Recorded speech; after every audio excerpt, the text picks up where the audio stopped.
لا حول ولا قوة إلا بالله العلي العظيم. أعوذ بالله من الشيطان الرجيم. بسم الله الرحمن الرحيم. الحمد لله الذي لم يتخذ صاحبة ولا ولدا ولم يكن له شريك في الملك ولم يكن له ولي من الذل وكبره تكبيرا.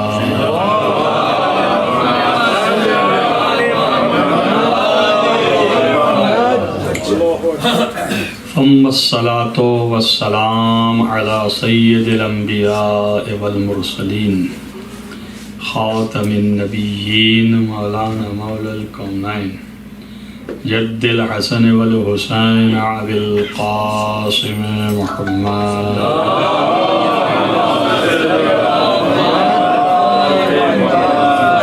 ولا سيما على ابن عمه ووزيره ووصيه وخليفته مغلوب كل غالب غالب كل غالب مولانا علي بن أبي طالب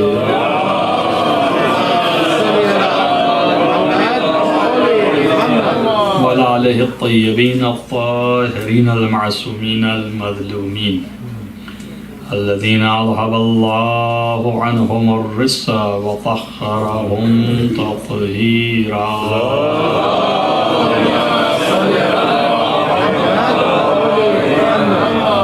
ولعنة الله على أعدائهم أجمعين من يؤمن هذا إلى قيام يوم الدين.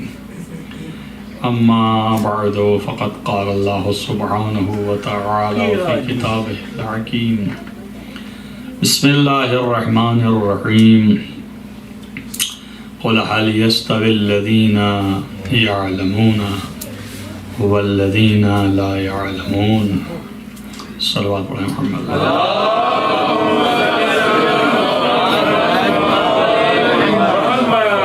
یہ سورہ زمر کی 9 نمبر آیت کا ایک حصہ ہے کہ پہلے اس میں تذکرہ یہ ہے کہ وہ لوگ جو رات کی تاریکی میں اللہ کی عبادت کرتے ہیں حالت سجدہ میں اور حالت قیام میں اور آخرت سے ڈرتے ہیں وَيَرْجُو رَحْمَةَ رَبِّهِ اور اپنے پروردگار کی رحمت کی امید رکھتے ہیں. کیا وہ جو لوگ اللہ کو نہیں یاد کرتے ہیں دونوں برابر ہو سکتے ہیں؟ نہیں ہو سکتے.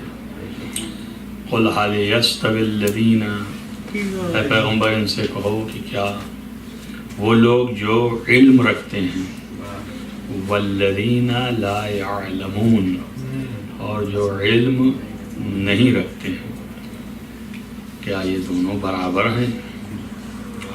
مَا يَتَذَكَّرُ إِلَّا أُولُو الْأَلْبَابِ اس بات کو صرف وہی لوگ یاد رکھتے ہیں جو صاحبان عقل و فہم ہیں. ایک صلوات پڑھیں محمد.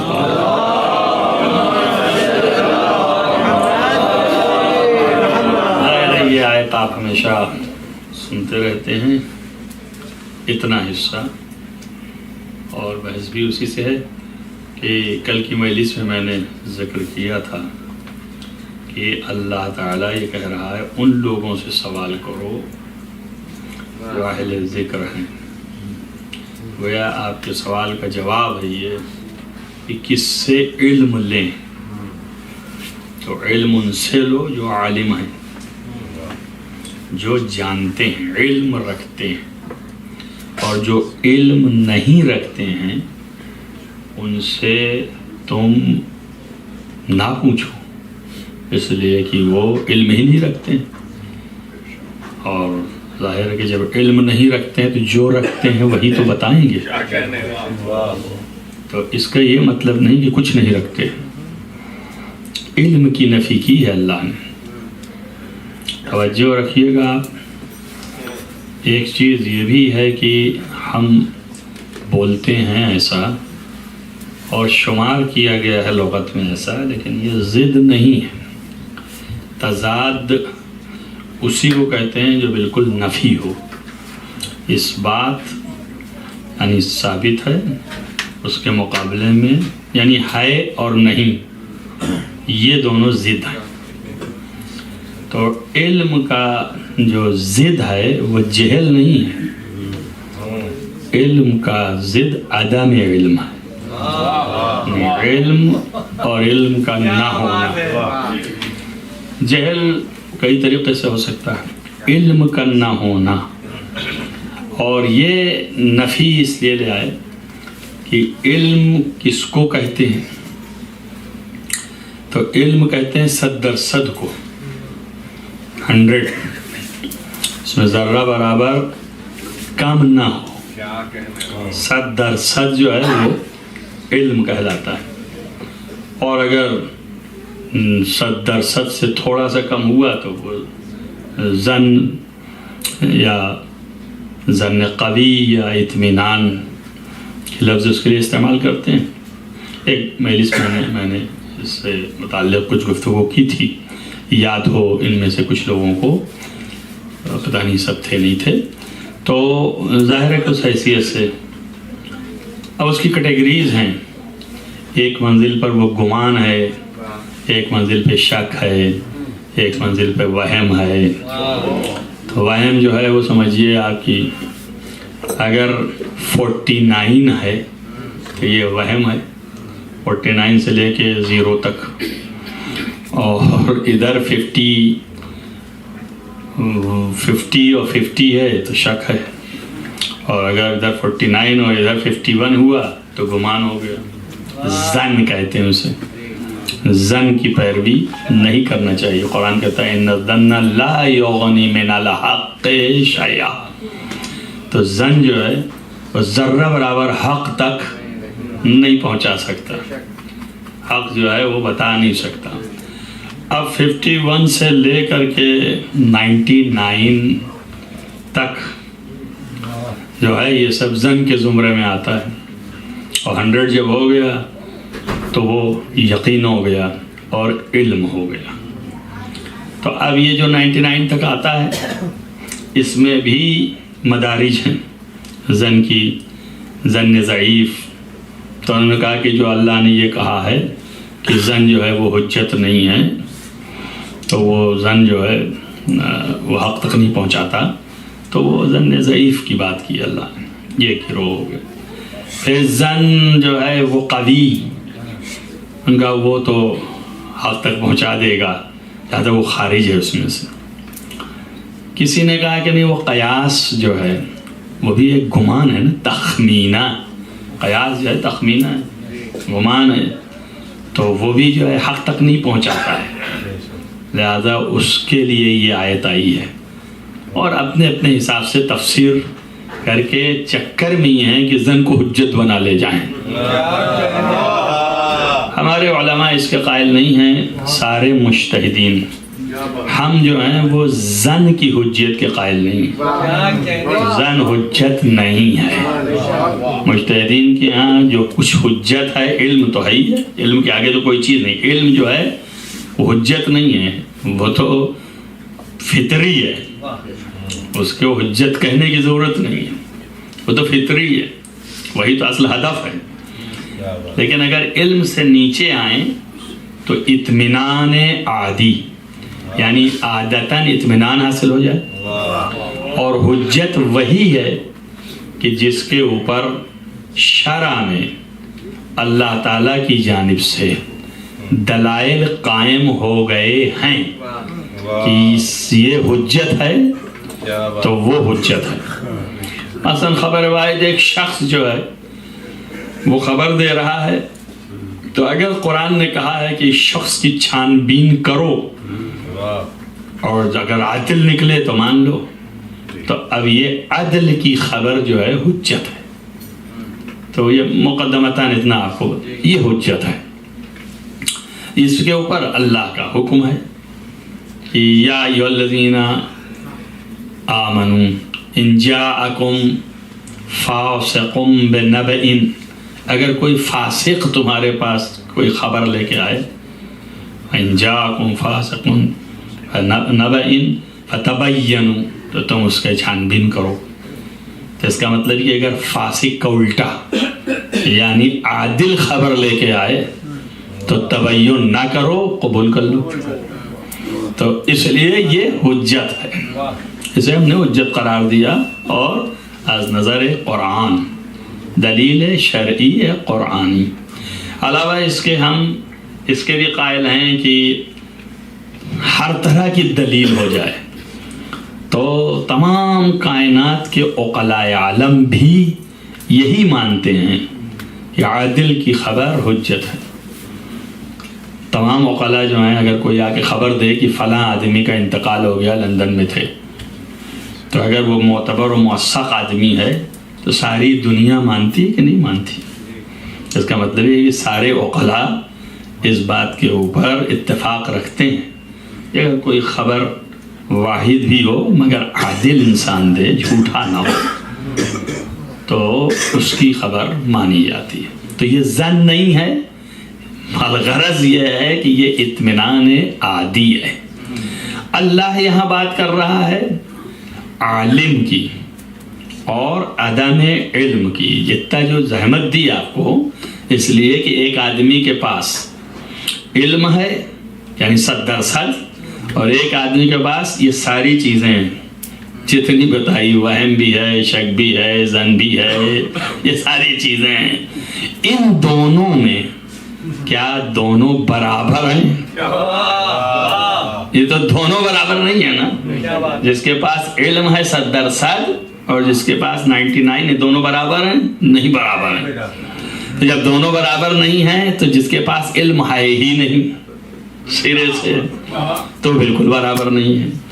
اب علم نہیں ہے تو ایک ہوگا 0 جس کے پاس کچھ نہیں ہے، اور ایک ہوگا 99 جو ظن رکھتا ہے. تب بھی وہ برابر نہیں ہو سکتا. تو ظن رکھنے والا بھی، گمان رکھنے والا بھی، اطمینان رکھنے والا بھی علم کے برابر نہیں ہو سکتا. اسی لیے ہم کہتے ہیں کہ جب نص ہو تو وہ علم ہے، تو علم کے آگے اجتہاد کا دروازہ بند. اس لیے کہ اجتہاد جو ہے وہ اطمینان عادی تک ہے، 100% نہیں ہے. اور امام جو ہے وہ علم ہے. تو جب امام موجود ہے تو اجتہاد نہیں. ہم امام کے پیروکار ہیں. امام کا حکم ہو گیا نہیں ہوا خاموش. امام نے کہا کہ کرو، کرنے لگے. منع کر دیا نہیں کرو، نہیں کریں. اب ہمیں دم زدن نہیں کہ کہیں کیوں نہ کریں، کیسے نہ کریں. آپ نے جیسے ہی کیوں اور کیسے کیا ویسے ہی امامت کے اعتقاد سے خارج ہوگا. اس لیے کہ وہ علم ہے، یقین ہے. اللہ علم ہے، اللہ کے آگے تو کوئی نہیں ہے نا. اور اللہ نے اس کو معین کیا ہے. جب اللہ نے معین کیا ہے تب اللہ سے چونچیرا تو نہیں کر سکتے کہ کیوں اور کیسے اور کہاں سے کس طرح سے.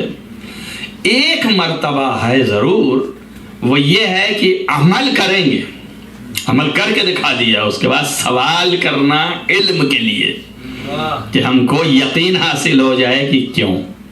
جیسے کہ ابراہیم نے کیا، اللہ نے کہا کہ کیا تجھے ایمان نہیں ہے؟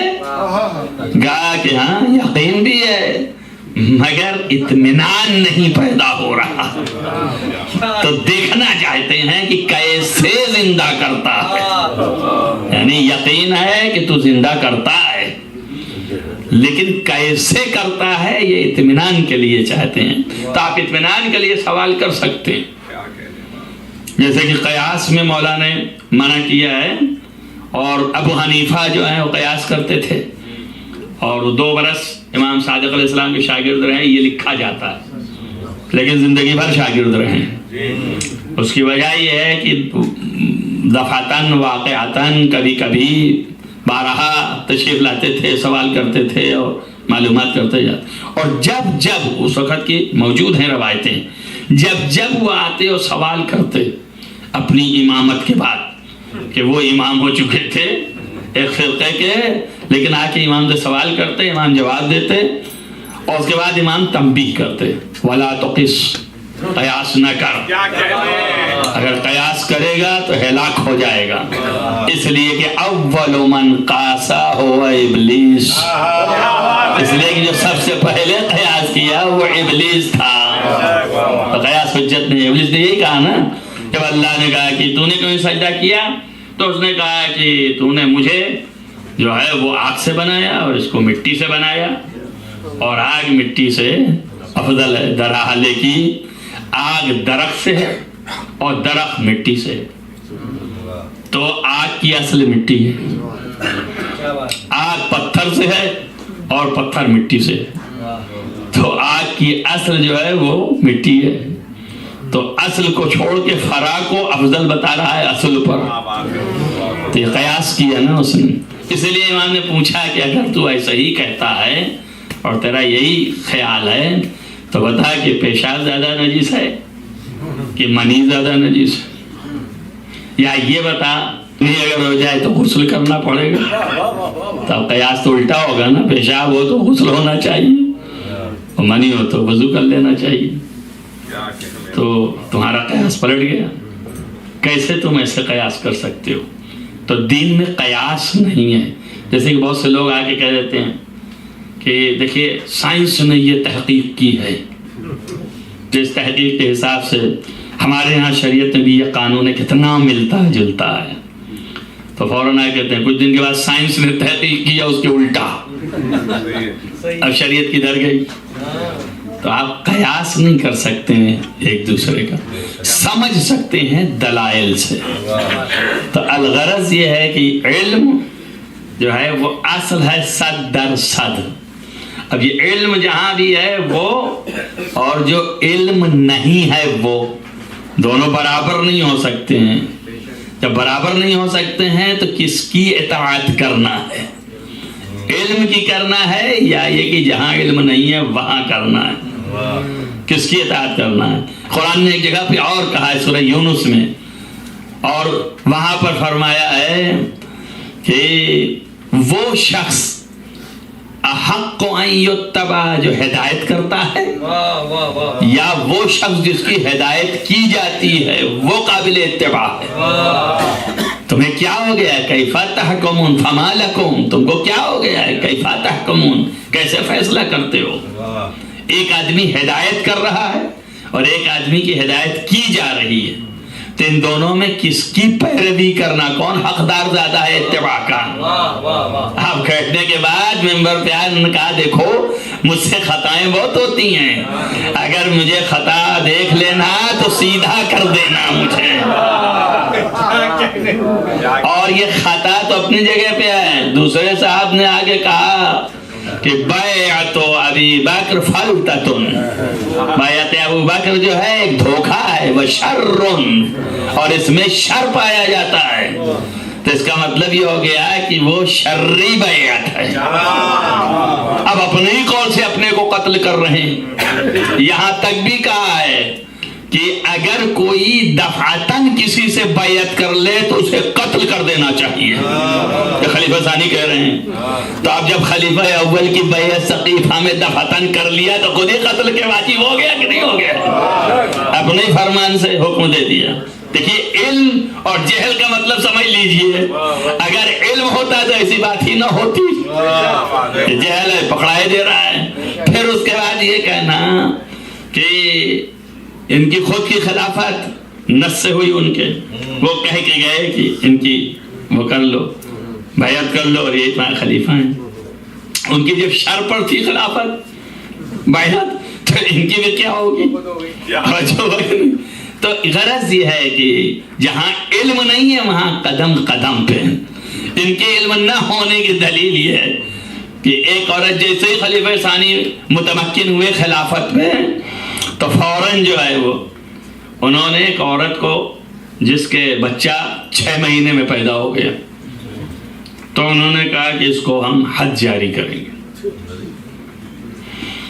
اس لیے کہ 6 مہینے میں بچہ کہاں پیدا ہوتا ہے؟ 9 مہینے میں ہوتا ہے، تو اس کا مطلب یہ لے کے آئیں گے اس لیے یہ زنا کا بچہ ہے.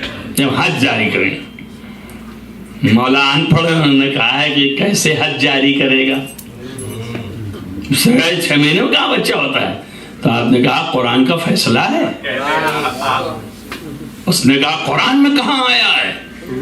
تو مولا علی نے مسکرا کے کہا مگر نہیں پڑھا کہ اللہ نے کہا ہے کہ حملہ و فصالہ 30 شہرا، یعنی ایک عورت کا حمل کرنا اور اس کا وہ حمل کو جدا کرنا 30 مہینے ہیں اس کے.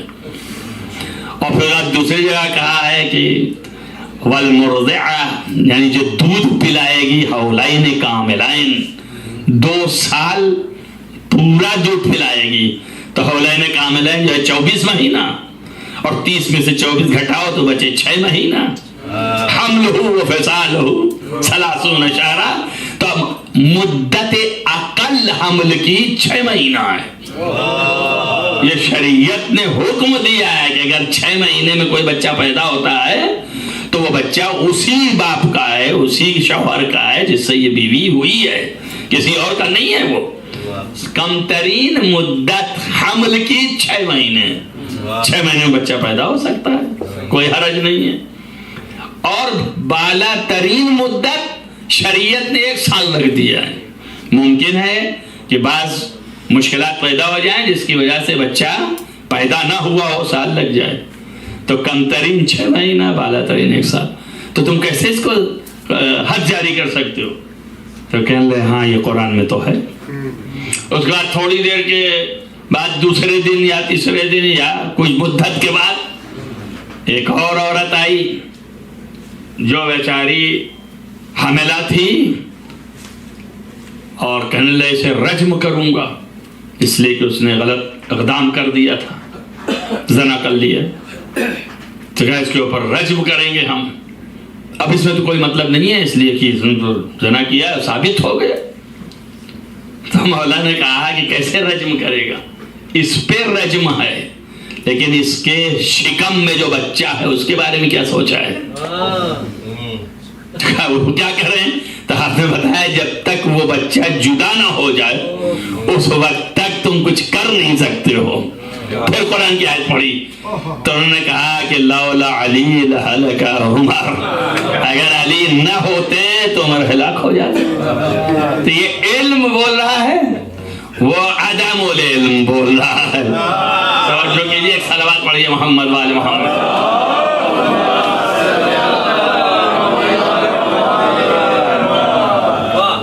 علم اور عدم العلم جو ہے وہ یہ حیثیت سے ہے. یہ علم ہے یہاں پہ حد یہ ہے کہ خود اقرار کر لیا انہوں نے. اب اسے کیا کہیں گے کہ یہ عالم تھے یا نہیں؟ انہوں نے خود اقرار کر لیا کہ میں اس امت میں اتنا ان پڑھ ہوں کہ اس امت کی جو جاہل عورتیں ہیں وہ بھی مجھ سے بہتر ہیں. اب آپ توجہ کیجئے. چنانچہ ایک دفعہ انہوں نے یہ کہا ممبر پہ بیٹھ کے کہ تم لوگوں کو چاہیے کہ جو مہر ہے اس کو بہت کم کر دو، اوقیتن، مہر بہت کم لیا کرو. انہوں نے جیسے ہی کہا مہر بہت کم کر دو تو ایک پردہ ہٹا کے عورت نکلی. اس نے کہا کیسے کم کروا رہے ہو جو اللہ نے کہا ہے؟ اللہ نے کیا کہا؟ اللہ نے کہا ہے کہ تم میں سے آتیتم احداہن قنطارن، تم جو ہے اس میں سے 1 قنطار دے سکتے ہو. 1 قنطار 100 رطل کا ہوتا ہے، 1 رطل میں 10 گرام ہوتے ہیں سونا. تو یہاں سینکڑوں 1000 گرام کی بات ہو رہی ہے، اور تم جو ہے وہ بہت تھوڑا سا 1 قنطار 1 کیرٹ بھی دینا نہیں چاہ رہے ہو. تو جو اللہ نے کہا ہے لینے کو اس کو تم گھٹا کیسے دیتے ہو؟ تم گھٹا نہیں سکتے ہو اللہ کے حکم کے خلاف. تو انہوں نے برجستہ کہا کہ وہ عورتیں ہماری امت کی جو عام عورتوں سے بھی جاہل ہیں وہ ہم سے بہتر ہیں اور ہم بدتر ہیں. تب آپ بتائیے کون علم ہے؟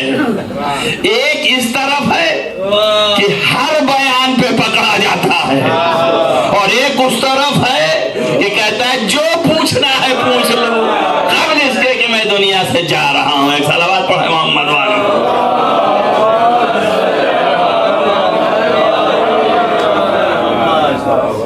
تو مولا امیر المومنین علی ابن ابی طالب علیہ السلام علم محض ہیں، جن کے اندر کوئی شک کسی کو نہیں ہے کائنات میں، چاہے وہ مومن ہو یا نہ ہو۔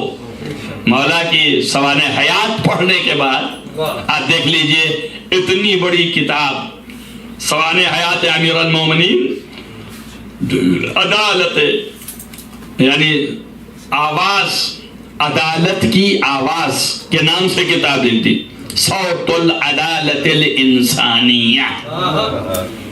لبنانی کرسچن تھا، آپ حیرت کریں گے، کتاب لکھی مولا علی کی شان میں، اور بات چھپوانے کے لیے پریشان کہ کہاں چھپوائے، اور اس کو کوئی نہیں سمجھ میں آیا، اپنے گرجا گھر گیا اور وہاں بیٹھا رہا۔ اس نے پوچھا پادری نے کہ بھائی کیوں پریشان ہو؟ کہ اللہ کتاب لکھی ہے میں نے اور اس کو چھپوانا ہے۔ کہا میں چھپوا دوں گا۔ کہ نہیں وہ آپ کے یہاں کی نہیں ہے، وہ میں تو شیعوں کے امام تھے، ان کی کتاب لکھی ہے، آپ پہلے دیکھ لیں۔ تو پہلی جلد اس کو دیا دیکھنے کے لیے، 10 جلدوں میں ہے۔ تو اس نے جو پہلی جلد دیکھی تو وہیں سے اس نے پورا پیسہ دے دیا۔ اس نے کہا یہ تو کسی فرقہ اور کسی جگہ کا آدمی تھوڑی نہ ہے، یہ تو واقعاً انسانیت کی عدالت کی آواز ہے۔ امیر المومنین علیہ السلام جو ہیں، غیروں نے بھی پڑھا تو ان کو علم محض جانا، عدل محض۔ جہاں عدل محض ہے وہاں ظلم نہیں ہو سکتا، جہاں علم محض ہے وہاں جہل نہیں ہو سکتا۔ عدم العلم بھی اس کے مقابلے میں آئے گا لیکن اس کی جگہ نہیں بیٹھ سکتا، کوئی قریب نہیں آ سکتا ہے۔ تو اصل علم امیر المومنین علی ابن ابی طالب علیہ السلام، جن کے لیے قرآن الگ مدح کرے، پیغمبر الگ مدح کریں، انسانیت الگ مدح کرے۔ آپ سوچئے تمہیں کیا ہو گیا ہے جو انسانیت جس کی تعریف کرے، قرآن جس کی تعریف کرے، رسول جس کی تعریف کرے، تم اس کی پیروی نہیں کرتے ہو۔ جو نہ قرآن اس کی تعریف کرے، نہ رسول اس کی تعریف کرے، نہ انسانیت اس کو کچھ سمجھے، اس کی پیروی کرتے ہو۔ کیفا تحکمون، کیسا فیصلہ کر رہے ہو تم لوگ؟ حشر کے دن اللہ یہی سوال کرنے والا ہے، یہی پوچھا جائے گا، جو پوچھا جائے گا وہ یہی پوچھا جائے گا۔ اسی لیے کہا قفوہم، ٹھہراؤ ان کو، انہم مسئولون۔ تو یہ سوال کیا ہوگا؟ یہی ہوگا کہ تم نے کیسے ان کو چھوڑ ان کو مان لیا، کیسے ان کو نہیں مانا، یہ سوال ہوگا۔ اب اس کی روح یہی ہے، تو وہ آپ کو روایتوں میں جو مل جاتا ہے کہ اس وقت پوچھا جائے گا ولایت، تو ولایت کا کیا مطلب ہے؟ یہی پوچھا جائے گا کہ تم نے علی کو کیوں ولی نہیں مانا، یہ سوال ہوگا، حشر میں سوال ہوگا۔ آپ سوچئے کہ حشر میں سوال ہوگا ولایت سے، اور قبر میں بھی سوال ہوگا ولایت سے۔ تو نہ آپ قبر میں چھوٹیں گے نہ حشر میں چھوٹیں گے۔ قبر والا تو شک نہیں ہے نا، اس لیے تلقین پڑھاتے ہیں کہ اگر پوچھیں ملک تو آپ یہی بتانا کہ کیا ہے کیا ہے کیا ہے۔ تو حشر میں بھی سوال ہوگا، قبر میں بھی سوال ہوگا۔ اب آپ کے کہیں قبر میں شاید نماز نہ ہو، روزہ نہ ہو، حج نہ ہو، زکوٰۃ نہ ہو، وہ پوچھا جائے گا حشر میں جا کر کے۔ ہو سکتا ہے قبر میں نہ پوچھا جائے، بعض روایتیں ہیں اسی قبر میں ہی پوچھا جائے گا، لیکن بہرحال یہی مان کے چلیے مشہور کے مطابق کہ قبر میں نہیں پوچھا جائے گا، حشر میں پوچھا جائے گا۔ لیکن ولایت امیر المومنین قبر میں بھی پوچھیں گے، حشر میں بھی پوچھیں گے۔ تو یہ دو جگہ کیوں پوچھا جا رہا ہے؟ توجہ ہے آپ کو؟ یہ میں نے بہت تلاش کیا تو مجھے کچھ ملا نہیں، لیکن مستفاد یہ ہوا روایتوں سے کہ ان لوگوں سے نہیں پوچھا جائے گا جن سے قبر میں پوچھ لیا گیا ہے، وہ تو بتا چکے ہیں، اپنا کلیئر کر چکے ہیں، تو ان سے نہیں پوچھا جائے گا جن سے قبر میں کچھ نہیں پوچھا گیا تھا۔ اور پوچھا کیسے جاتا؟ اس لیے ان کو تو سیدھے وہیں بھیج دیا گیا وادی البرہوت، تب پوچھنے کی ضرورت ہی نہیں ہے. تو پھر حشر میں ایک دفعہ چانس دیا اللہ نے کہ ایک دفعہ تو پوچھ لو کہ ولایت قبول کی تھی یا نہیں کیا تھا. تو اب اگر چانس ملا ہے تو بتائیں. یہ تو وہاں پوچھنے کو کہا, یہ نہیں کہا کہ اقرار ولایت کر لے. تو چانس اتنا ملا, پوچھ لو کہ اگر ولایت کو مانا تھا تو کچھ تھوڑا بہت اس کو راحت مل جائے. تو اس حیثیت سے اس کی راحت کا انتظام کر رہا ہے خدا, ٹائم دے رہا ہے. تو اب راحت کے لیے سوال کر رہے, بھیا آپ نے ولایت قبول کی یا نہیں کی ہے؟ تو اب وہ دائیں بائیں جھانکیں گے اور وہیں پہ کہیں گے کہ کر تو لیتے مگر اس نے جو دوستی کی تھی اس نے گڑبڑ کر دیا ہے. اے کاش میں اس کا دوست نہ ہوتا تو بہتر تھا. یا وہ یہ کہیں گے کہ ہمیں پتہ نہیں تھا کہ ہم جو ہے وہ ان کی ولایت قبول کرتے, ہمیں معلوم ہی نہیں تھا. تب پھر اللہ وہاں حجت کرے گا, احتجاج کرے گا کہ ہم نے تم کو یہاں پہ عالم ارواح میں ہر روح سے اقرار لیا تھا, اور پھر اس کے بعد دنیا میں تمہارے ہر شخص کے پاس خبر پہنچوائی تھی نبی کے ذریعے سے, اور نبی نے بھی اتنی زیادہ مہلت دی کہ نبی نے بھی کہا ہر شخص حاضر غائب کو خبر کرتا رہے. تو اب نبی جو کہتی ہے کہ ہر حاضر غائب کو خبر کرتا رہے, تو آپ حاضر رہے, آپ اپنی اولاد جو غائب تھے اس کو خبر کریں. آپ کی اولاد حاضر ہو گئی, اب ولایت میں حضور پیدا کر گئی, تو اب اس کی اولاد جو کہ غائب ہے اسے خبر کریں. اچھا یہ خبر جو ہے یہ ایک طریقے سے اس روح کو تنبیہ کر رہے ہیں. روح تمہارا قرار کر چکی ہے نا, تو اسی کو اجاگر کر رہے ہیں, تنبیہ کر رہے ہیں کہ اس کے دل میں یہ کیفیت پیدا ہو کہ ہاں.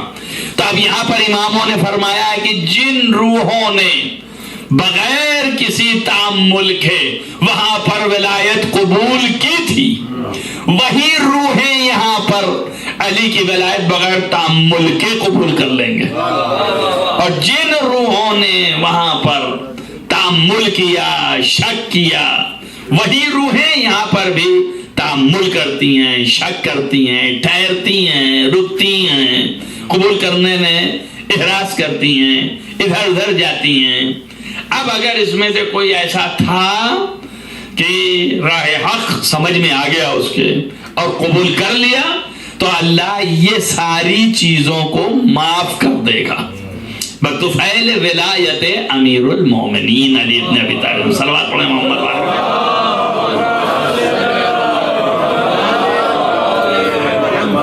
الغرض یہ ہے کہ امیر المومنین علی بن ابی طالب علیہ السلام علم محض ہیں, اور ان کا مقابل جو ہے وہ عدم علم ہے, اس کے پاس علم نہیں ہے.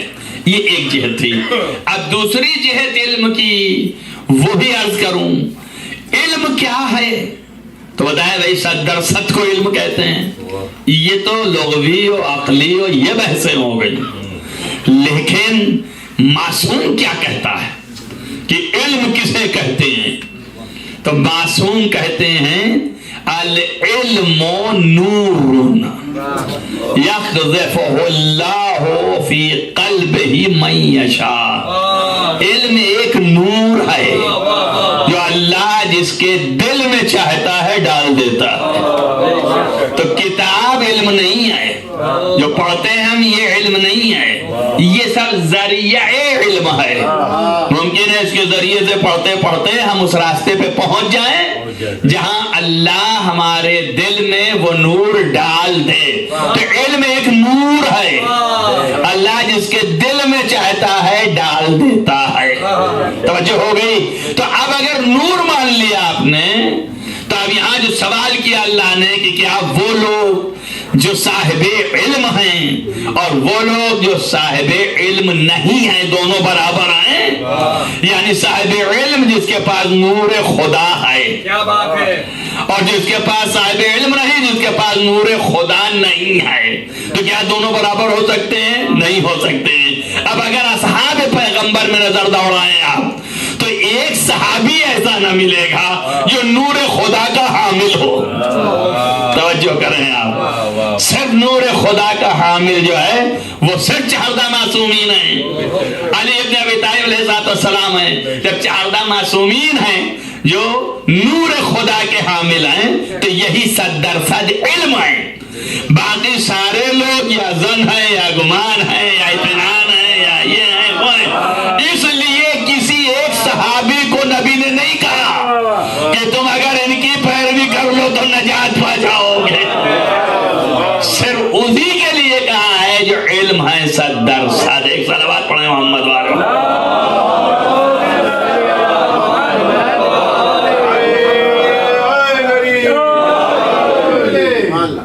تو یہ علم جو ہیں وہ جن کی ذات علم ہے 100%, وہی جو ہیں وہ خدا کے نور کے حامل ہیں اور اس لیے 100% ہیں.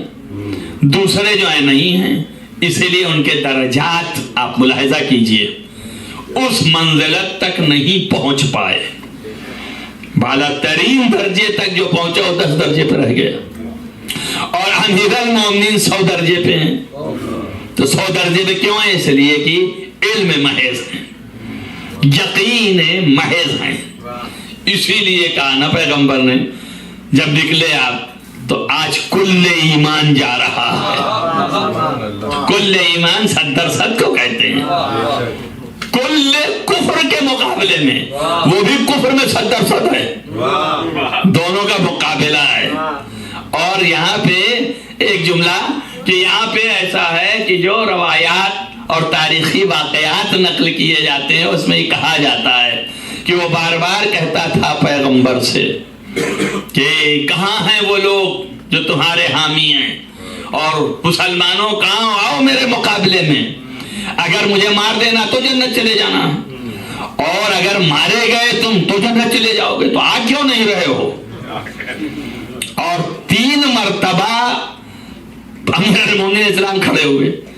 آپ نے کہا یا رسول اللہ کہانی بیٹھ جاؤ. 3 مرتبہ, یعنی 3 مرتبہ پیغمبر نے بھی مہلت دی کہ مسلمانوں میں سے کوئی کھڑا ہو. کوئی نہیں کھڑا ہوا. اب تو جو یہ نام خلفاء کے لوگ لیتے ہیں اس لیے کہ وہ خلیفہ ہو گئے ہیں, اس لیے جلدی سے لوگ نام لے لیتے ہیں. حالانکہ خلیفہ سے کیا مطلب ہے؟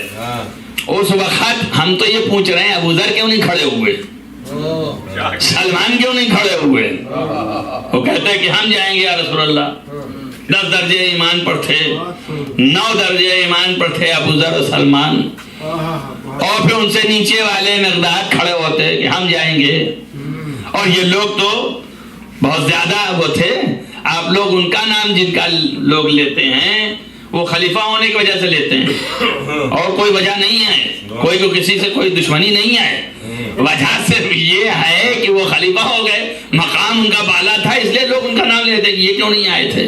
وہ تو خیر بیچارے آنا تو چھوڑیے, وہ یہ کہہ رہے تھے کون جائے گا اس کے مقابلے میں. جو اونٹ کے بچے کو سپر بناتا ہے اس کے مقابلے میں کون جائے گا.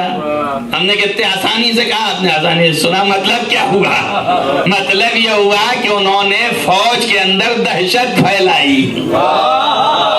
کون اس کے مقابلے میں جائے گا؟ پتہ نہیں وہ کس کے لیے کام کر رہے ہیں, ان کے لیے کام کر رہے ہیں. صلوات پڑھیے محمد والا.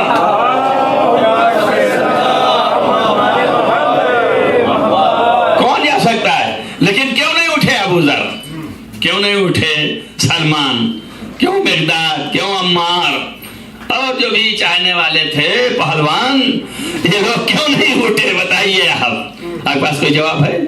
نہیں ہے, ہمارے پاس بھی نہیں ہے. سوال ہے ہمارا, لیکن اتنا سمجھ میں آتا ہے کہ قرآن میں ایک حکم ہے.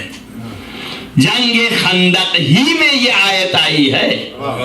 اللہ نے کہا کہ قاتلوا ائمۃ الکفر, اے پیغمبر ائمہ کفر, کفر کے اماموں کو قتل کرو. توجہ کریں, بس یہی جواب میرے سمجھ میں آیا اور کچھ نہیں. کفر کے اماموں کو قتل کرو. تو کوئی نہ کھڑا ہوا, ہو سکتا ہے سلمان اور ابو ذر اور عمار, چونکہ یہ عارف تھے تو یہ جان ہی رہے تھے کہ ہم تو امام نہیں ہیں, تو ہم کیسے کھڑے ہوں قتل کرنے کے لیے. تو امام کے مقابلے میں امام ہی جائے گا. وہ امام تھا کافروں کا، یہ امام تھا مومنوں کا، اس لیے بھیجا گیا. صلوات پڑھیں محمد والے محمد.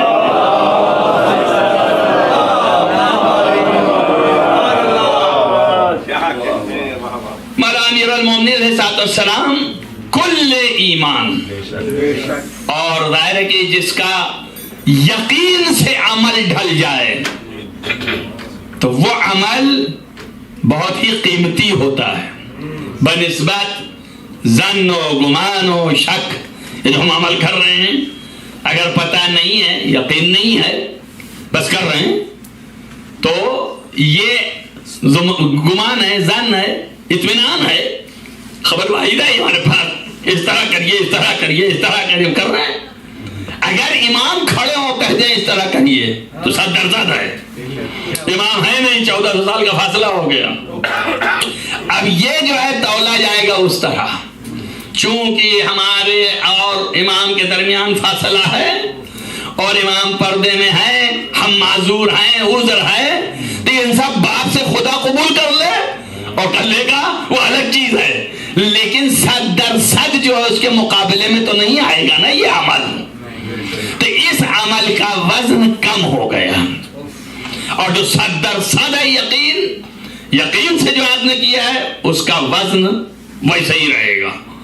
تو اب آپ دیکھ لیجئے وہ صد والا جو وزن ہے اس سے تولا جائے گا. کیا بات ہے. اور یہ جو ہے جتنا آپ کا ایمان و یقین ہے اس سے تولا جائے گا. یہی ہے نا، ایمان پر، یقین پر، تو یقینی تو نہیں ہے آپ کو، تو اس پر تولا جائے گا. توجہ رہے آپ کو. تو آپ دیکھیں آپ کے عمل کو تولا گیا تو کہیں کہا کہ 700 رکعت کے برابر ہوگی، کہیں کہا 500 رکعت کے برابر ہوگی، کہیں کہا 1000 رکعت کے برابر ہوگی. یہ اتنا مختلف ہے کیوں؟ یہ اسی لیے مختلف ہے کہ جس کا جتنا توجہ ہے، اعتقاد اور یقین ہے ہی نہیں، اور وہاں جن کا صد در صد ہے تو آپ دیکھ لیجئے کہ ان کا بانٹ جو ہے وزنی ہے. تو اللہ کے نبی نے فرمایا کہ ضربت علی یوم الخندق افضل من عبادت الثقلین. اب آپ اس طرح سے سوچ لیجئے ساری کائنات کا عمل ظن گمان و اطمینان پر ہے، اور علی کا عمل صد در صد یقین پر ہے، اور یقین افضل ہے سب سے، لہذا عمل بھی پوری کائنات سے افضل ہے. صلوات پڑھیے محمد والے محمد.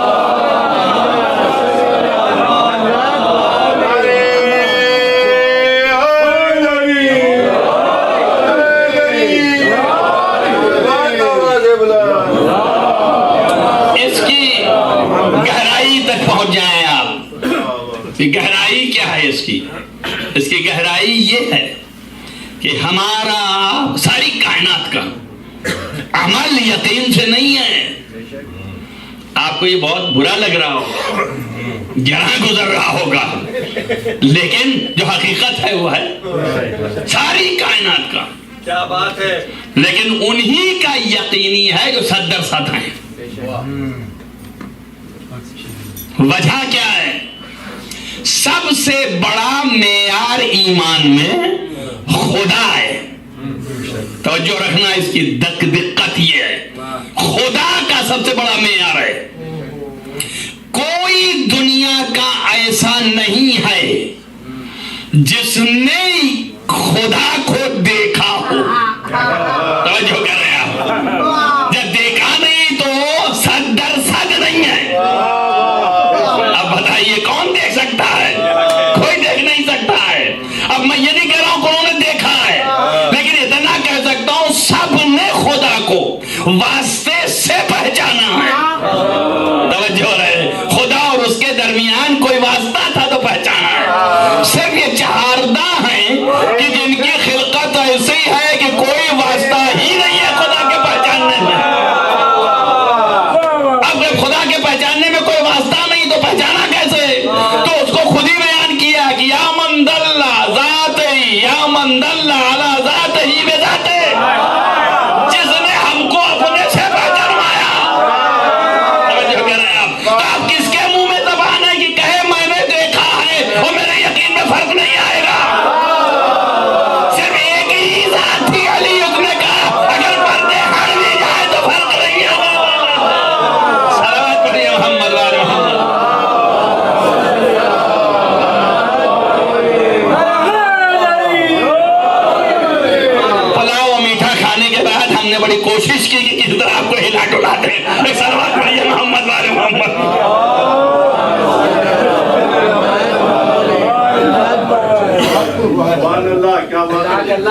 نہیں بعد میں عسکر بھائی کہیں بھائی یہ تو ایسا رہا، دیکھیے ویسا رہا، تو ہم نے ڈھیلا جو آپ کا پن ہے اسے کسنے کی کوشش کی ہے، بولٹو کس گیا ہے، اب آپ دیکھ لیں ختم ہو گئی بات، صرف اتنی سی ہے۔ تو ایک ہی ذات ایسی ہے، اور یہ ایک ذات سمبل ہے، تو کوئی صاحب یہ نہ سمجھ لیں صرف علی ہے محمد نہیں ہے، صرف علی ہے حسن نہیں ہے، حسین نہیں ہے، فاطمہ نہیں ہے، چہاردہ پورے، یہ ایک جب کہتے ہیں تو سب ایک ہی ہیں، فرق نہیں کرتے ہیں، چاہے یہ ہو چاہے وہ ہو، کوئی فرق نہیں ہے، سب ایک ہی جیسے، سب کا یقین ایک، سب کی معرفت ایک، سب کی خلقت ایک، سب کی حقیقت ایک، ایک ہی نور کے جز ہیں، لہذا یہ بلا واسطہ خدا کے پہچاننے والے ہیں، اور خدا خود ان کو اپنے سے پہچانوانے والا ہے۔ اب میں نہیں کہہ سکتا ہوں کہ خود کھڑا ہو گیا آ کر کے، ارے کھڑا کر دیا تو خدا ہی نہ رہا ہے نا،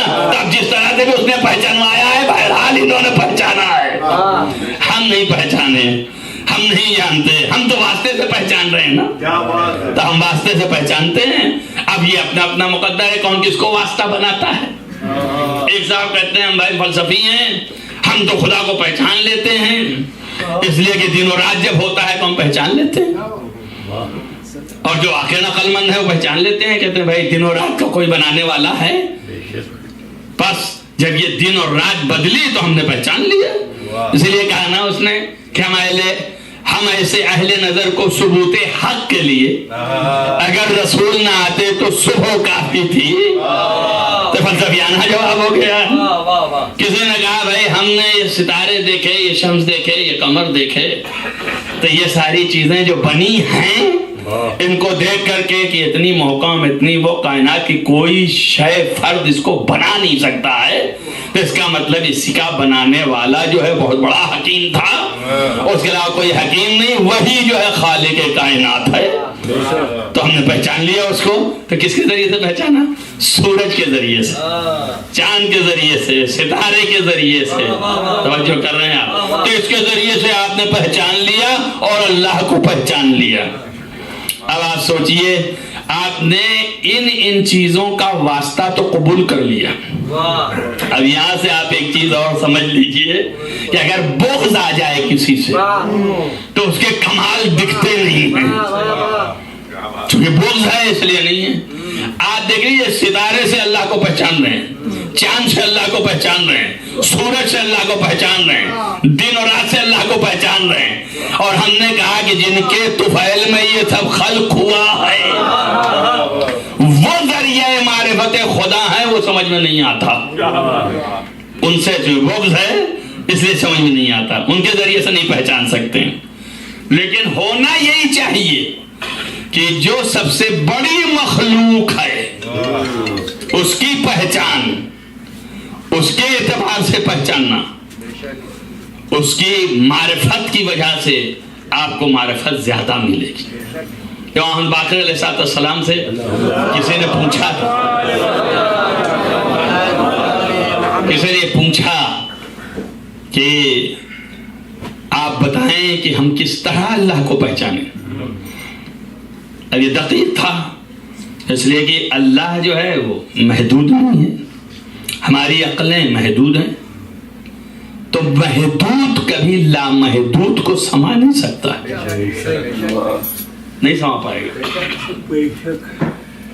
صرف مفہوم اور معانی آ سکتے ہیں لیکن لامحدود کو سما نہیں سکتا، تو کیسے پہچانے گا؟ تو ہم کس طرح خدا کو پہچانیں؟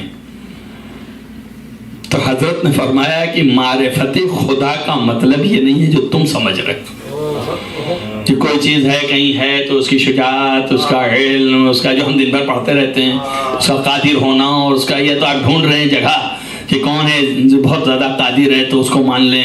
اب کہا کہ مثلا فلاں شخص قادر ہے، اسی وجہ سے لوگ گم ہو گئے، جس کی قدرت دیکھی اسی کو بھگوان کہہ بیٹھے، کہا یہ بھگوان ہے، اس لیے کہ یہ تو ہم نہیں کر سکتے، یہی کر لیے ہیں، یہ بھگوان۔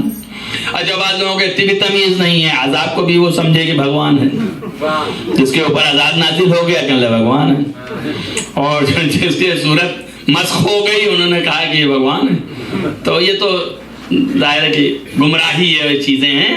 تو امام نے فرمایا کہ اصل معرفت خداوندی عجز المعرفت، یعنی اللہ کی معرفت اور اس کا درک نہ ہونا، نہ سمجھنا ہی معرفت خدا.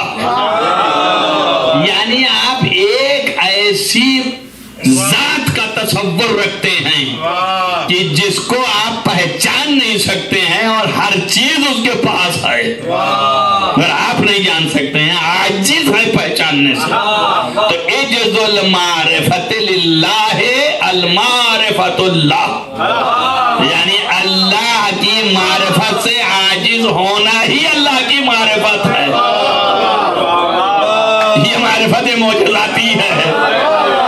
اب آپ سے میں پوچھتا ہوں کہ جب اللہ کی معرفت میں عاجز ہونا، اللہ کی معرفت ہے، اللہ تو بہت دور ہے، بندہ جو ہے اس کو پہچاننا عاجز ہو گئی ہے دنیا. اس کو مظہر صفات خدا ہیں، اس وجہ سے عاجز ہے ہماری عقل ان کو سمجھنے پہ. آج مظہر ایسا ہو کہ جس کو سمجھنے میں عقل عاجز آ جائے تو اصل صفات کو سمجھنے میں عقل کیوں نہ عاجز آ جائے گی. اسی لیے کہا ہے کہ جو ان کو پہچان لے گا وہ ہمیں پہچان لے گا، تو ان کو نہیں پہچان پائے گا تو سمجھ جائے گا کہ اصل جو ہے جب یہ ایسا ہے تو اس کا خالق کیسا ہوگا. ایک صلوات پڑھیں محمد والے. ٹھیک اسی طرح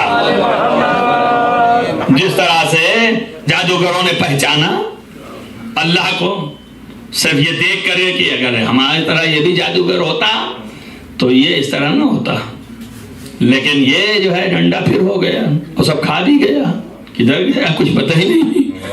تو اس کا مطلب یہ معجزہ ہے اور یہ نہیں کر سکتا ہے کیونکہ یہ تو ہمارے جیسا انسان دکھ رہا ہے مگر یہ دعویٰ کر رہا ہے کہ کسی کی طرف سے ہے، تو اس کا پروردگار نے کروایا ہے.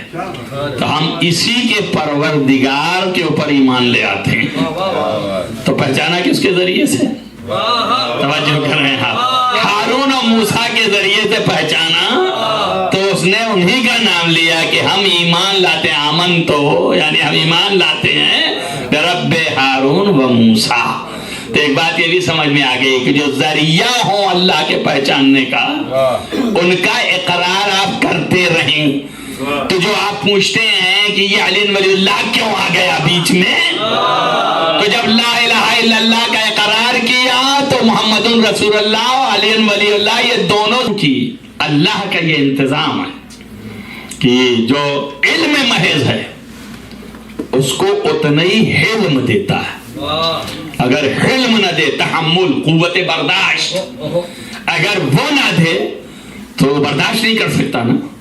آپ دیکھ لیجیے تھوڑا سا 2-4 کتابیں پڑھ لیتے ہیں لوگ، دماغ ان کا برابر نہیں ہوتا، دوسرے کو حقیر اور ذلیل اور جاہل اور پتہ نہیں کیا کیا سمجھتے ہیں، اپنے کو پتہ نہیں کیا سمجھتے ہیں. 2-4 کتاب میں یہ حال ہو جاتا ہے. اب آپ سوچئے امیر المومنین صدر ساتھ اور یہ زیرو سب ان کا مقابلہ ہے تو سوائے تحمل کے کون سی چیز یہاں کار فرما ہو سکتی؟ اللہ نے اتنا ہی علم دیا، اس لیے ہے یہ حدیثوں میں آیا ہے کہ اگر علم کے ساتھ علم نہیں ہے تو وہ عالم نہیں ہے. اس لیے کہ عالم جو ہے وہی ہے جس کے پاس علم اتنا ہی ہو جتنا علم ہے. بلکہ یہ مسئلہ ہے کہ بہت سے لوگوں کے پاس علم زیادہ ہونے کی وجہ سے اگر علم کم بھی ہے تو بہت بڑے عالم سمجھے جاتے ہیں. یہ مسئلہ ہے، علم کم ہے لیکن علم زیادہ ہے، تحمل زیادہ ہے، برداشت زیادہ ہے، رکے ہیں، جلد بازی نہیں کرتے ہیں، ٹھہرے ہیں، ان کا رکھ رکھاؤ رکاوٹ یہ لینا دینا جو ہے وہ دیکھ کے لوگ بہت بڑے عالم سمجھتے ہیں. تو کم من علم سترت ہو علم، بہت تھوڑا سا علم ہوتا ہے جس کو علم چھپائے ہوئے ہے، وہ علم کی وجہ سے آگے بڑھ جاتے ہیں. امیر المومنین 100% علم تو 100% علم بھی. اب آپ سوچئے جس کے پاس 100% علم ہو اور علم کی خاصیت قدرت ہے، اب 100% علم ہے تو 100% قدرت بھی. تب جب قدرت بھی اتنی ہو اور علم بھی اتنا ہو تو کیا کوئی آنکھیں لڑا سکتا ہے؟ جو چاہے ایک سیکنڈ میں کر دیں گے. لیکن نہیں، علم بھی اس لیے ہے کہ جو چاہے نہیں کر دیں گے، جو ہم چاہے کر دیں گے. توجہ رہے، جس نے علم دیا ہے وہ جب چاہے گا تو کر دیں گے. تو اب یہ علم کرنا پڑے گا نا، آپ کو برداشت کرنا پڑے گا. وہ نہیں چاہ رہا ہے اس وقت، تو آپ کیا کر سکتے ہیں؟ آپ کی ساری قوت ہے، قدرت ہے، علم ہے، سب کچھ ہے، مگر اللہ نہیں چاہ رہا ہے. تو اگر آپ تحمل نہ ہوگا، آپ کو قوت برداشت، تو آپ کبھی رک ہی نہیں سکتے. تو اس لیے قوت برداشت اللہ نے دیا.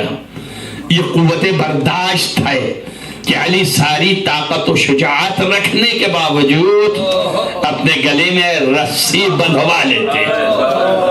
یہ ہے. اب یہ روتے اس لیے ہیں ہم کہ کہاں وہ بزرگ عالم، کہاں وہ بڑا عالم، اور کہاں یہ جاہل محض اس کی اہانت کر رہا ہے، اور وہ اہانت کو برداشت کر رہا ہے محض للہ، اللہ کے لیے. اسی لیے آپ کی زبان پر یہ فریاد تھی، یا رسول اللہ، اے اللہ کے رسول، قاداں یقتلونی. قریب اس کے تھا جیسے موسیٰ کے بھائی ہارون یہ کہہ رہے ہیں کہ ان قریب ہم کو یہ قتل کر ڈالتے، ویسے ہی آپ نے رسول اللہ سے شکایت فرمائی کہ یا رسول اللہ، یہ ان قریب ہم کو ایسا تھا کہ قتل کر ڈالے اور ہم صبر کرتے رہے. معنی شکایت کا یہ ہے، یہ نہیں ہے کہ قتل کر ڈالتے ہم کو اور ہم مجبور تھے. مجبور نہیں ہیں، ہم صبر کرتے رہے. آپ گواہ رہیے گا. ان کی قبر کی طرف خطاب کر کے فرمایا کہ آپ گواہ رہیے گا. اللہ کے حضور میں جب ہم جائیں گے تو آپ وہاں گواہی دیجئے گا کہ سارے اقتدار کے بعد ہم نے صبر کیا ہوا ہے، اور جو آپ نے صبر کہا ہے ہم سے کرنے کو، وہ صبر ہم پورا کر رہے ہیں. تو یہ وہاں پر جو ہے شکایت نہیں ہے، بلکہ گواہ بنا رہے ہیں کہ جو آپ نے کہا تھا وہ ہم کر رہے ہیں کہ نہیں کر رہے ہیں. اس لیے کہ رسول اللہ نے یہ کہا تھا کہ یا علی تم پر یہ لگا ہوگا تو صبر کرنا. تو آپ نے فرمایا کہ دیکھو ویسا ہی صبر کر رہے ہیں، یہاں تک کہ اتنا صبر کر لیا کہ قریب تھا کہ یہ قتل کر دیتے، لیکن ہم اپنے کو صبر میں رکھے رہ گئے. آپ اندازہ کیجئے قتل کرنے کے مانند ہے جو حضرت زہرا کے اوپر درگرا تھے، اور علی ابن ابی طالب دیکھتے رہ جائیں تو قتل کرنے کے مانند ہے نا. علی اس دن نہیں روئے، اس دن کچھ نہیں کہا، لیکن اس وقت روئے جب غسل دے رہے تھے. تو اس وقت روئے، چیخ مار کے. تو سلمان نے پوچھا مایوب کی کا یا رسول اللہ، اے رسول اللہ آپ کو کس چیز نے رلا دیا؟ تو آپ نے کہا سلمان سیدہ کی پسلیاں ٹوٹ گئی تھی اور مجھے نہیں بتایا. یعنی بیوی نے شکایت نہیں کی، بیوی نے نہیں فرمایا کہ ابو الحسن ہماری پسلیاں ٹوٹ گئی. آپ جتنے دن زندہ رہی ہیں آپ نے یہ نہیں کہا. ہمارے استاد محترم حضرت آیت اللہ وحید خراسانی ایک جگہ لکھے بھی اور پڑھتے بھی تھے مجلس میں کہ حضرت سیدہ کی سامنے کی ہڈی جو ہے یہاں کی نلی کی سانس کی یہ ہڈی ٹوٹ گئی تھی، یہ ہڈی ٹوٹ گئی تھی. اور یہ ہڈی ٹوٹ گئی تو آپ سوچئے زندہ رہی سانس کیسے لیتی تھی. اللہ اکبر. وجہ اس کی کیا تھی؟ ان کا اس کی وجہ بعض مقاتل میں ہے، روایات میں ہے کہ بیوی کو پر جو در گر گیا تھا اس در پہ ظالمین سوار ہو گئے تھے. لیکن میں بیوی سے ہاتھ جوڑ کے اتنا کہوں گا کہ سید عالمین آپ کا جسم اتھر زمین پر تھا اور ظالمین نے در گرایا اور اس پر سوار ہوئے، لیکن حسین کا جسم تیروں پر تھا. جب ظالم نے قدم رکھا تو ادھر کے تیر ادھر ہو گئے. جزاکم ربکم خیر جزا. عزیزو کتنی بڑی مصیبت ہے آپ اندازہ کریں، اور وہ مصیبت کو علی نے یاد کر گریہ فرمایا اور آپ نے فرمایا کہ پسلیوں پر یہ ضرب پڑے ہیں. ہاتھ کے حصے پر آپ نے فرمایا یہ ہاتھ کے حصے پر دمل ہو گیا ہے، یعنی زخم اس طرح سے ہے جو کوڑے کا زخم ہوتا ہے. ایک ظالم نے کوڑے سے مارا تھا. عزیزو آپ ملاحظہ کریں کوئی مصیبت باقی نہیں بچی. یہ جانتے ہیں یہ ماں کے اوپر مصیبت ہوئی، یہ ظالم نے تازیانہ لگایا، ویسے ہی زینب کی بھی پوچھ پہ تازیانے لگایا. میں سید عالمین سے کہوں گا بی بی اور جناب زینب دونوں سے ہاتھ جوڑ کے، جناب زینب تو 54 برس کی تھی، ان میں پورے تحمل تھا. شہزادی معصومہ کونین 18 برس کی تھی، قوت تحمل تھا. اے بی بی جو آگ کو تازی آنے لگے تو 18 برس کی تھی، لیکن 4 برس کی بچی حسین کی، جس کے پوچھ پہ تازی آنے جب پڑھتے تھے تو بی بی لگ جاتی تھی. جزاکم ربکم خیر الجزا. عزیزو روایتوں میں ہے کہ سکینہ کے ایک ہی جگہ پہ اتنے تازی آنے پڑے تھے کہ زخم در زخم در زخم ہوتا چلا گیا. اور وہ بھی اس وقت پتا چلا کہ جب آپ کو غسل دیا جانے لگا تو پیرہن چپک گیا. ابھی یہ مسائل پڑھ رہے تھے مرثیہ میں. عزیزو یہ ہے ایک مصیبت. سکینہ اولیاء کو کہتا ہوں بی بی آپ بھی اپنے باپ کی مصیبت میں شریک ہو گئی. عزیزو حضرت سکینہ کو یا تماچے لگے ہیں اور یا تو آپ کے جو تازیانے مارے گئے ہیں وہ زخم ہے. زینب کے رسن باندھی گئی ہے، بازو میں زخم ہے. عزیزو تمام اسیران کربلا کو جتنے مصائب پڑے ہیں یہ سارے مصائب حسین شہید کو تنہا پڑے. اگر آپ ملاحظہ کریں تو حسین کے جسم نازنین کا کوئی حصہ باقی نہیں تھا جہاں زخم نہ ہو. بلکہ لکھا ہے روایات میں کہ چھٹے امام سے پوچھا کہ کتنے زخم تھے تو آپ نے فرمایا 1900 زخم تھے. جسے میر انیس نے بھی نظم کیا ہے وہ وہیں سے لیا ہے، بہار الانوار میں ہے. تو پوچھا کہ مولا کیفا یمکن، کیسے ممکن ہے کہ ایک جسم میں 1900 جگہ پہ زخم ہو؟ تو آپ نے فرمایا 1900 اس طرح سے تھے کہ زخم نالا زخم سمجھئے ایک وار کے اوپر دوسرا وار، ایک تیر پہ دوسرا تیر، ایک تلوار پہ دوسرا تلوار. آپ سوچے ایک ہی جگہ پہ 3 4 4 جو ہے زخم بنتے تھے. بار بار لگتا تھا کتنی بڑی مصیبت تھی. عزیزو ہر ایک مصیبت اپنی جگہ پہ ہے، لیکن یہ مصیبت اپنی جگہ پہ ہے. آپ دیکھئے اور بس تمام 2-4 جملے کے بعد ختم کرتا ہوں. حضرت سکینہ سلام اللہ علیہ جن کی یہ مصیبت امام سجاد نے درک کی. امام سجاد کے لیے بہت بڑی مصیبت ہے کہ ہاتھ میں ہتھکڑی ہو، پیروں میں بیڑیاں ہو اور بہن دم تو وہی ہو اور بھائی کچھ کر نہ سکے. آپ دیکھیں اسی طرح باپ جب دنیا سے گیا تو کچھ کر نہ سکے، چہرہ متغیر ہو گیا. جوان بیٹا موجود ہے، باپ بے غور و کفن پڑا ہے. یہاں پہ بہن ایسا ہی ہے کہ کچھ کر نہیں سکتے ہیں. عزیزو غیروں کی مدد چاہیے کہ غسل ہو جائے تو غسل میں بھی جیسے ہی پیرہن اتارنا چاہ چپک گیا، نہیں اتر رہا تو آپ نے فرمایا اس کو ویسے ہی دفن کر دینا چاہیے. اور اسی طرح پیرہن میں دفن ہو گئی. میں حضرت سکینہ سے کہوں گا بی بی آپ کو کفن الگ سے نہیں ملا لیکن پیرہن تو مل گیا میری بی بی. عزیزو حسین علیہ السلام کو تو وہ بھی نصیب نہ ہوا. عزیزو ظالمین نے جو لباس بدن پہ تھے اسے بھی اتار لے گا. ظالموں نے کیا کیا مصیبتیں دی ہیں. بس میں ختم کر رہا ہوں. عزیزان گرامی قبر میں لٹانے کے لیے امام سجاد علیہ السلام لے کے چلے تھے تو مقاتل نے لکھا ہے، ارباب مقاتل نے یہ بات لکھی ہے کہ امام نے جو چاہا کہ حضرت سکینہ کو اتاریں اور امام حسین کو بھی چاہا کہ اتاریں. دونوں کیفیتیں دیکھیں آپ. امام حسین کو جو چاہا تو باعجاز گئے تھے تو ہاتھوں میں ہتھکڑی نہیں تھی. مولا کو چٹائی میں لے کے ضرور اتار رہے ہیں لیکن ہاتھ تو آپ کے آزاد ہیں. لیکن جب سکینہ کو اتار رہے ہیں تو ہاتھوں میں ہتھکڑی ہے. عزیزو کیسے اتاریں؟ تو تصور صادق یہ ہے کہ بیویوں نے ہاتھ پر رکھ دیا ہوگا. سجاد مظلومیت میں لے کے آگے بڑھے. جب 2 ہاتھ نمودار ہوئے قبر سے تو آواز دی یا بتے اے میرے بابا یہ آپ کی امانت ہے، اسے آپ لے لیجئے. عزیزو یہ ایک امانت ہے. یہاں پر ایک فقرہ اور بھی ملا ہے کہ امام سجاد جب جانے لگے تھے تو ہمیشہ ہم لوگ یہ پڑھتے ہیں کہ حضرت زینب سلام اللہ علیہ بہت گریہ کی تھیں جب آپ شام سے رخصت ہونے لگی تو قبر حضرت سکینہ پہ. اسی طرح امام سجاد علیہ السلام بہت روئے تھے، اور وہاں ایک فقرہ یہ ملا کہ آپ قبر پہ ہاتھ رکھ کے شام کی زمین سے یہ کہہ رہے تھے کہ اے ارض شام، تجھے میں ایک امانت دے کے جا رہا ہوں، ایک امانت دے کے جا رہا ہوں. میں کیا کہوں مولا، یہ ایک ذکر ابھی باقی رہ گیا، سارے ذکر میں کر رہا ہوں، یہ ایک ذکر بھی سن لے آپ.